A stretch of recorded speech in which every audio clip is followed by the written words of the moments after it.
Hi, everybody. Welcome to this week's VKS update. This week we've got Jai Edwards, one of our recovery officers up at Falls Creek, as you can see out there on the ground.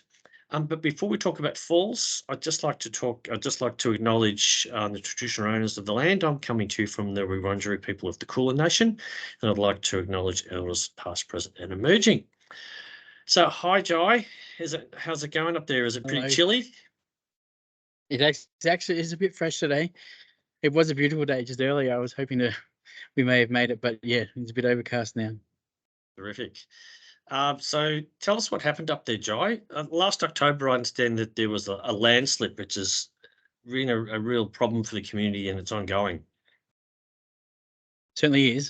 So on the Bogong High Plains Road, which travels between Mount Beauty and Falls Creek, which is the primary access road that comes into Falls Creek, there's a bit of a landslide. I've just got some photos here, so hopefully that loads up for you there. Looks great. Yep, perfect.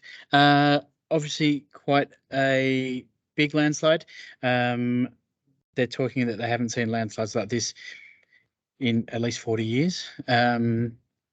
That's looking at it from a distance, but more closer up, you can see there it was quite active for quite some time. So the efforts to actually move the dirt was a project. They're still going. So this is obviously the start of February now. They've been moving this dirt since the start of October. And at the moment, it's a 24-hour operation of clearing that dirt to try and get the road back open. So fortunately, there is a bit of an access road for emergency and essential services to still come around the track, which is great because it saves a 3-hour drive for those that can get in here. It's a pretty rough goat track that comes around the side, but yeah, the impact it's having on community, having to do much longer commutes around a secondary road, which is a road that actually gets closed over winter, is causes quite some anxiety and stress for the community with food security and work and school and a whole range of issues that they're facing. So it's really challenging. And my understanding is that essentially you've got the community up there on the mountain that commutes down towards, is it Bright and some of those areas. So that's where all the services and everything are, like schools and hospitals, but they can't get through because of this road blockage. And the alternative is a significant number of hours of driving to get back to those townships. Is that right? Yeah, correct. Ordinarily, there's 300 people that live up here in the village. At the moment, that's down to about 110. So 190 people displaced for a range of different reasons. They've gone to townships like Mount Beauty and Bright, Myrtleford. School is probably the primary driver there. There is a primary school up here, a very small primary school. But due to safety and risk, the Department of Education, to close that down. So those families have actually had to travel or are in split arrangements at the moment where half the family might be in Mount Beauty and then the other half might be here. It's not a great.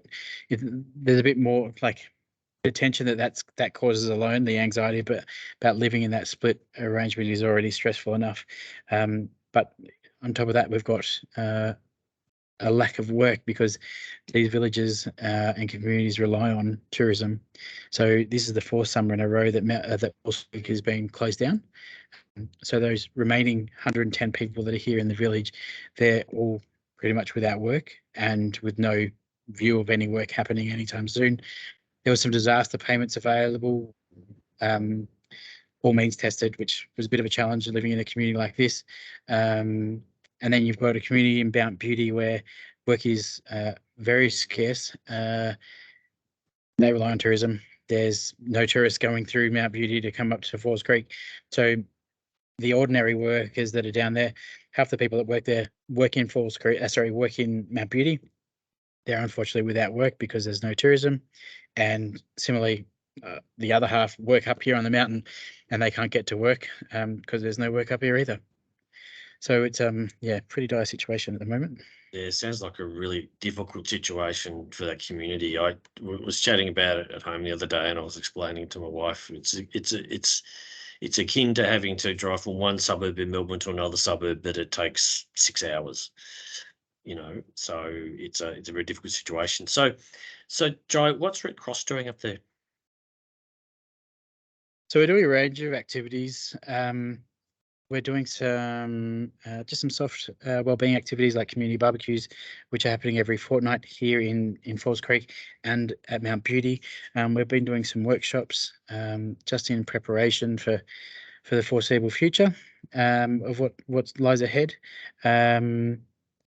There are some divides in the community, so we're just trying to work on trying to reduce those divides, keep the community engagement or community cohesion, build on that. We've arranged Rob Gordon, clinical psychologist, and doing lots of PFA up here. Fantastic. It sounds like the Red Cross has got a great presence up there, and I'm sure it's really appreciated. So what can we do, Jai? What can we do to support that community? At the moment, Falls Creek is somewhat isolated. The long way around is quite hard for anybody to get into.